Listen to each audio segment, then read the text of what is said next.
Bonjour, bonsoir, Losako Jambo. Nabino Tubo Olanda, fils Mukoko, que je suis baba de la jeunesse. Match à bien, match à bien, match à carré. On est tranquille, le pays a un chef, le chef, le garant de la nation, c'est Fatou Berton. Nae lelo, pour na ko solo là toujours, pour garder moral à peuple. Le peuple ne doit pas être traumatisé par des aventuriers politiques. Le peuple d'aujourd'hui, être traumatisé, non. Naïve un poto solo là. Tout solo là, mambo belé. Mambo belé. Lelo oyo to loba. Qui chasse Zobunga avec Daniel Bumba. C'est tout un projet. Les projets où ils ont une implication, il y a yo nanga. Yo nanga, c'est-à-dire, surtout zongi na idéologie, il y a époque, il y a moto na moto à bongisa. Ils ont à charge à Daniel Bumba. Tout ça là, autre ko sala. Que tu continuer au sala selon les moyens autour nango. Mais tu saluer les sous décision au mokonzi mboka zui ya ko chao ba bengi tax force avec général Kassong. Tu saluer yango na sens que les ont été renforcement mu pepe musu mokonzi mboka ye nango na cadre au soutenir politique ou ya Daniel Bumba Lubaki ou eza ya balabala eza zanduté. Deux fois ba désordre salamaka. Olobi na muto zo boaka fulu bozo boaka ba déchet bo eza balabala à l'état. Maintenant il y aura la discipline pour mokonzi ya mapinga général Kabui aye. Boyebi so arme aye ngondo Ngonda kingo oyibite ofingite mekapo bwaka efulu ngomba kingo bino mo ubanda koloba kishasa eza salite siko mokonzi mboka apesi o babengi renfort na o babengi politique assainissement. Donc tous vraiment très à l'aise tous au CPA pour deux fois tout ça la musala mais lobby oye au tali place au salaire musala au regretter neti kao na kitambo na rompre kitambo magasin botal bureau nanga na ebisa bino déjà eza bureau climatisé te bureau nanga eza na ba fulu eza na ba caniveau eza na ba bengi donc ndabiki nanga eza pau otala kaya ba inondation ekomosala tozo ba kosinda inondation biso nde moko topuse o bakanivo mai esangi plasa oketambola biso moko nde bandoka kisasa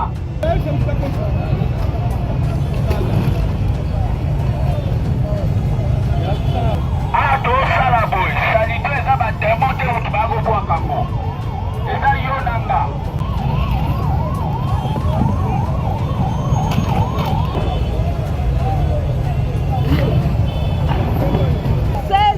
na rasi na mwana mokonzi moko ta kita asala musala boye vraiment elekeli ngai ntango namoni vraiment elekeli ngai mokonzi akosala boye ka mwana mboka alimi mboka na ye bonga n'importe qui c'est 16 ans na rasi namona nanu te na boye nde tokolonga mpe na boye tokokomisa ville na biso très propre yo moto oyo bato sala rien mais nayebi te na ba histoire yango ya ba DG pe na histoire ya ba mandataire so na bakina lelo depuis Kimbuta Ngobila bosi bomona o babengi directeur mandataire de l'état moko azosala musala bajango biso tondima pe tosalaka bilan au moment opportun mais na moment l'actualité du moment ils ont des changements la constitution oui ou non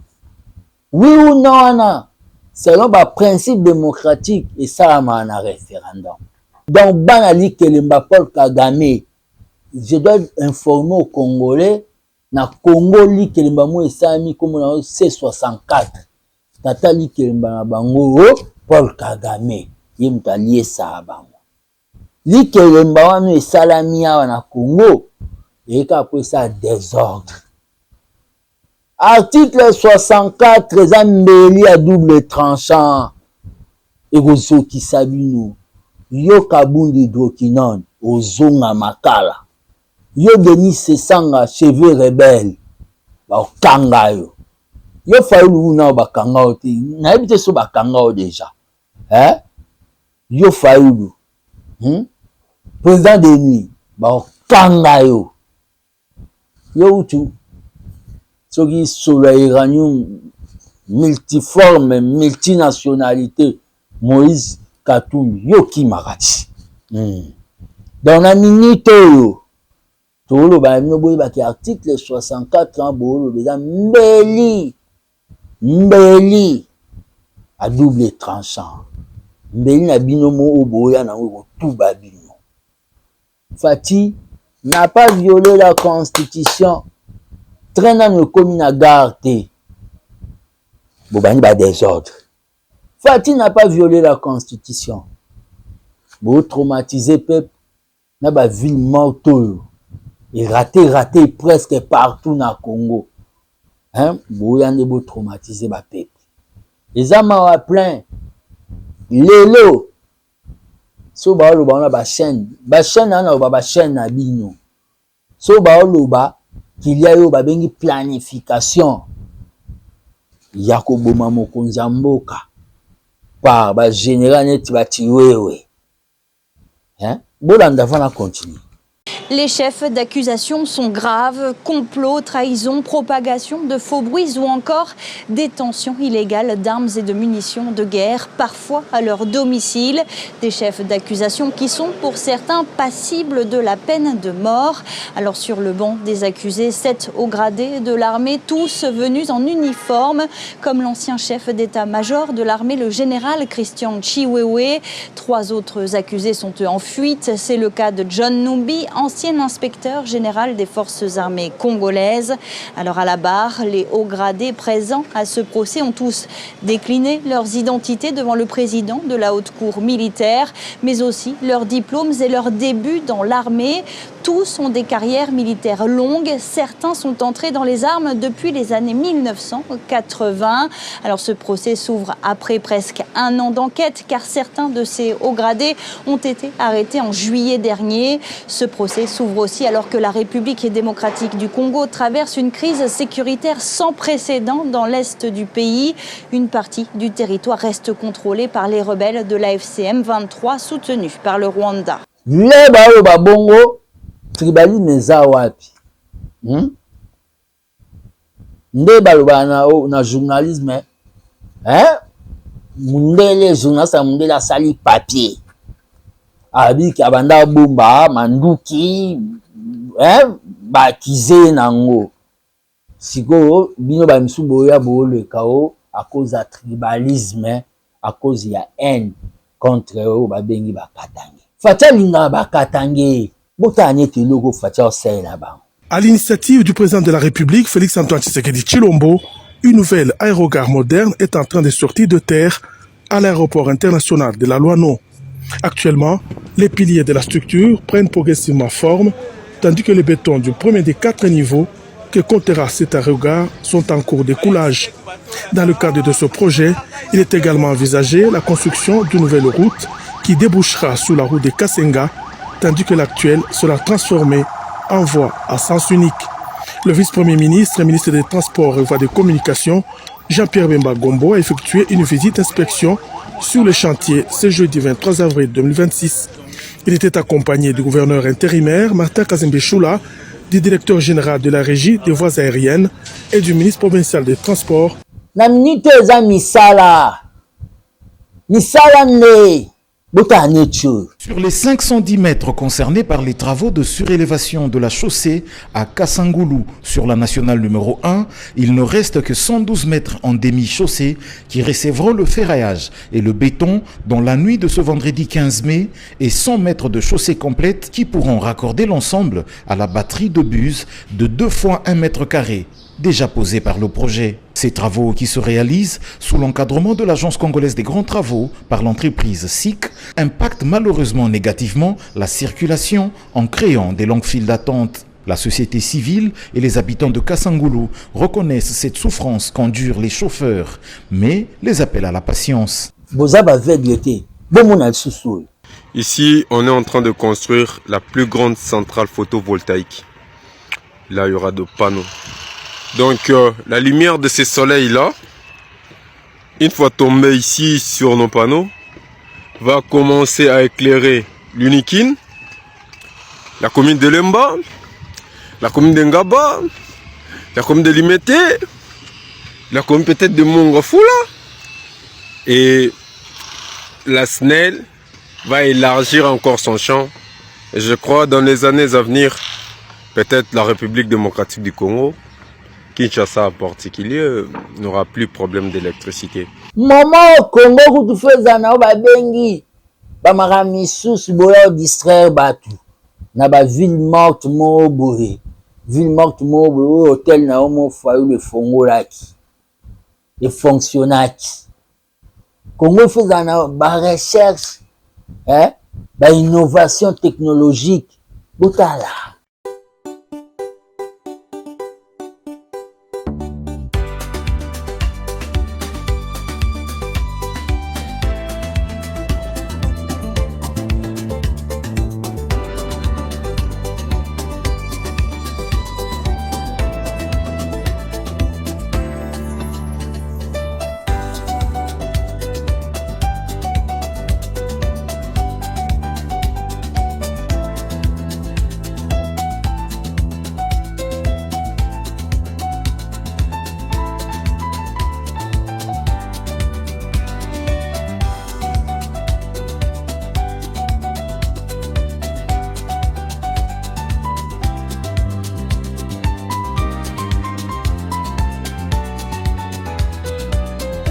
Bozangi likambo ya osala cahier de charge eloko te zéro tijengu libungu tulu boya po boambuye bato nayebisa bino toujours toza peuple congolais ya 1960 biso nde kilelo boye lisu na date misusu date yango so le 9 bobi boke funda na justice bokaka moko na bino ndenge azoloba na bino oyo toloba ngo une stratégie voie en échec biso totambolaki boye te na 2015 sikoyo bango balobi bakende koporter plainte mpe baannonsango urbi et torbi devant la nation. Lelo va reconnaître que il y a une cour constitutionnelle juge du président de la République. Donc les lois va reconnaître de facto, bisika bango va déposer plainte. Donc va reconnaître que cour constitutionnelle les alliés, juge de président de la République, juge de la cour constitutionnelle les alliés. Les lois va reconnaître en gros, ça c'est des 1 et des 2. Ce qui cour constitutionnelle est débouté bango. Na boyi ba chantage oyo ko débattre na ngo sala wana ya de kota mamba ba ya bango kuna ba C4. Ngala muto ba chantage wana te. Question na ngé zali na bande kolanga. Soko ba déposer plainte et que ba débouter bango na plainte wana. Soko ba rozonga ba le ba cour constitutionnelle ya Félix. Bokende mais boya suko ganga te o Tshilombo maîtrise la justice. À répondre, moi qu'on a mis à répondre bino. Bokende na justice. Ya onde na ebisi na ba combattant ba ike tout. Totika bango ba ke na justice. Biso to ba juge te. Biso to o ba bengi respect à séparation à pouvoir. To respectaka. Totika bango ba ke na justice ba zo réponse kuna. Les besoins réponse kuna après tout na no bosani Bovandi bobi te tobeta sous les 12. Les 12 wa bokende wapi na parler du peuple. Na parler du peuple bokende na ide de bolo bawana. Yango ndenga na esiko. Hein? Mafinga tobo finga seke boza mana o babengi tourbillon. Hein, besoin de tourbillon, vertige. Na yé, tant que Seigneur de la rue. Oh, le Père Etienne a format Tatika. Na yé sikoyo, nanabino. Hein, na yé. Augustin Kabouya Mokonzi, le président des présidents, yé a péminan. Pour azo réfléchir comment sortir à C4 et ça à stade à planifier à lamba ce que mambo balabala ngamona yé le 12 juin au bokende so bo meto ke parler du peuple biso pe to ya parler du peuple biso pe to ya parler du peuple mobondo combattants et combattants force du progrès état-major baïté parlement de bouleurs du peuple. Tokozala na parler du peuple les 12 na même heure. On verra la suite. Biso toya soutenu babengi les institutions de la République. Toya soutenu babengi projet ya référendum. Toya soutenu babengi changement ya constitution. On verra la suite. Combattant bino mo boyebi. Dès que tu prépares la fête, vous se préparer déjà. Vous la tenir qui toque, tu coutana, la paille du peuple. Nous au banque sabiso, tu bête la bino mati kwata, hein? Mati kwata. Et tel nga ba joueur à terrain ya zélo, ba nga ba bête mati na biso ba joueur à terrain synthétique. Tobeta no mama na mati kwata donc politique à lelo na décrétant autant que baba les a politique à bar poto bien kotate to kangi poto to bombi poto na s'occuper na bino yo fayulu yo kabund hein c'est sanga na katumbi na sangi sabino nde bozawana na sangi sabino. Les 12 combattants dont ils ont un rendez-vous n'a parlé du peuple. Rendez-vous n'a parlé du peuple.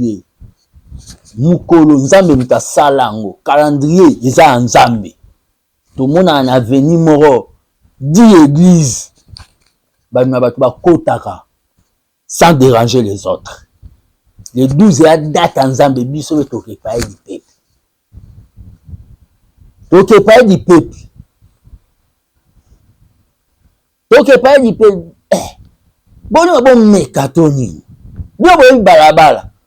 On est ton lobby saba in. On est ton lobby saba in. Donc ça va partout dans le monde. Bien bon lobby saba balabala. On va faire parler la rue maintenant. On va faire parler la rue maintenant. Et après les 12, bon peut ça sous date to zawana. Tout ça. Fatila no ponga ba bébé. Je viens ici m'adresser au président de la République Félix Tshisekedi. Yo c'est la ka o biso tolo ba na référendum. Yo c'est la ka o biso tolo ba référendum. Yo ko tika pouvoir te na mamunetcho na ola ki sozo sala na Congo. Ko tika na pouvoir te. Wallahi fati sorti du pouvoir biso ba combattant na ba combattant de pes to ko accuser de haute trahison fati yoko tika pouvoir te tu aussi ça faire à Paul Kagame fati ozana na pouvoir tu aussi ça o babengi affaire à bête à Paul Kagame wando ko kepema leto banda bisabino yo jama kabuni hydroquinone obosani leo banda oloba l'IDPS restera au pouvoir jusqu'à l'avènement de Jésus. Ah, hein, au Bossani, hein? Oui. Kabunda Bossani, l'IDPS restera au pouvoir jusqu'à l'avènement de Jésus qui est Zogozonga. Hein? Fatiye, Fatiye, Mokonzi Mboka. Soki Boboyi, 1 mandat, 2 mandats, 3 mandats, 4 mandats, 5 mandats, 10 mandats.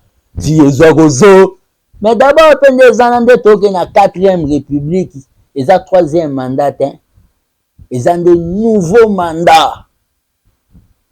C'est-à-dire compteur à 0. Mais ce que vous avez tout makasi, tu retiens vraiment tout l'ongolio babengi, ba dire ya ba mandat wana. Tu selon la volonté du peuple. Ba mosko toyeba. Bolo ba pasteur ba koti mama bien bongeza banani ba marabout. Boka na pasteur Jibande a répondre. Il y a même un politicien, il dit que Jiba ne puisse pas mélanger Dieu dans les bêtises. Si c'est une bêtise, Dieu lui montrera que ce n'est pas une bêtise. Et vous le savez tous, l'éternel Dieu est celui qui commande le sort des nations. Dans ce que je fais là, il y a plusieurs, ainsi dit l'Éternel. Affaire à constituer ça à bisotou. Et ça le kamba batutu. Et ça le kamba batutu. Dans la minute au boye baké, match à carré. On contrôle tout. Le 12. Touramo bondo na parler du peuple. Combattant, boyebikande tokenda ba fête. Toute manifestation est faite. Hein? Ouais. Bisona bino. Bomela pema. Yaminga lobate. Bo continuer au finga. Bo continuer au finga. Les injures, c'est l'arme des faibles. Yo finga na melara diamba. C'est que yondo tekilanga. Yonde tatanganda.